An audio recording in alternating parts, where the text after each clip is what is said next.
Stay your hand and hear my words. Dominion, Pact, Covenant. You're like school children fighting over marbles, while the world around you is on fire. I am the most humble servant to the blessed goddess Almalexia. Her divine vision foresaw your coming, as in a dream. We share a common enemy. That does not make us friends, but it does make us allies. The Prince of Schemes, the Harvester of Souls. Do not force me to speak his name.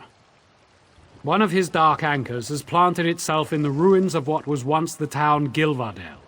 Those who came to destroy it have gone missing. We must find them. Good. We will set aside differences for the sake of Tamriel. We need to know what happened here. The surviving members of the group sent to destroy the Dark Anchor will know best. We must split up and search. She is our merciful healing mother, divine goddess of the Tribunal of Morrowind, who I am sworn to serve. Though occupied with the war that rages on, her compassion extends to all when it comes to the vile Prince of Schemes. My goddess possesses many gifts, not the least of which is her sight. She saw you were crucial to what must happen here, and that your hatred of the Prince of Schemes burns almost as deeply as her own. Allies, recruited by Almalexia to aid me in opposing the Harvester of Souls, plucked from the best of the Fighters Guild across Tamriel.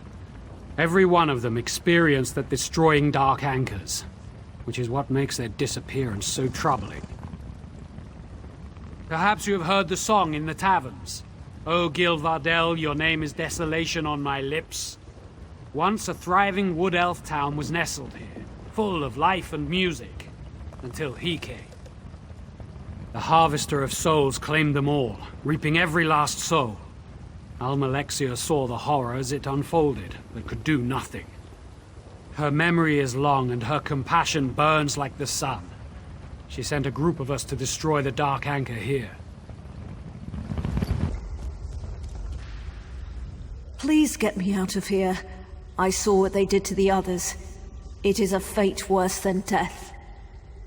We fought the worm cultists to the center of Gilvardel, beneath the hollow tree. The Dark Anchor loomed before us, swarming with Daedra, like so many others we'd seen before. But it wasn't long before we realized something was different. We couldn't budge it. Nothing we tried worked. All around it was this feeling, a chill running down our spines. It was his presence, from when he reaped the souls of Gilvardel all those years ago. It's strengthening the Dark Anchor somehow. There are evil devices planted in the earth. The worm cultists call them Fangs of Chaos. They seem to be channeling the residual magic from Molag Bal's presence into the Anchor. Ares tried to destroy one, but it killed him the instant he hit it. I don't know. If mortal weapons are useless, if even the most devastating magic fails, what hope do mere mortals have against the Prince of Schemes? Don't worry, Maeva. I'll see you safely away from this place. Nonsense. You and your friend here must destroy the Dark Anchor, or the others died in vain. You always put yourself last, don't you? Maeva's account of the Fangs gives me an idea. Of course, the Fangs. It all makes sense now. Blessed Almalexia had a vision that the Prince of Schemes had sunk his teeth into the ground at Gilvardel. The Fangs she saw in her vision must be the devices Maeva described. Have you ever seen a goddess cry? It is a terrible thing to behold. So perfect a face, marred by so many tears. Almalexia's tears for Gilvardel crystallized into a beautiful gem, filled with all her fury directed at the Harvester of Souls. A goddess never suffers without purpose. The gem can destroy the Fangs of Chaos. Blessed Almalexia warned me that no mortal could wield the gem without also being destroyed by her rage. She told me to wait for the soulless, deathless one. You. Take Almalexia's tear, destroy the worm cultists. Their blood will awaken her fury. Once my goddess's fury is released from the gem, nothing, not even these Fangs of Chaos, will withstand it. I will remain at your side to see this through. I can make my way to the shore on my own. No doubt you will cause quite the distraction. Very well. Let's go.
It is done. The Harvester of Souls' presence is receding from the land, though it is likely that this place will be forever scarred. They will try, but without the Daedra or the link to Cold Harbor, destroying the remaining worm cultists will be quick work. I will warn the Dominion of what they attempted with the Fangs of Chaos. It will not be allowed to happen again. I must send word to the Dominion of what transpired here. Almalexia sees great things from you, but whether good or bad, I can't say. Thank you for your help. If we meet again, I hope it is as allies once more. Farewell.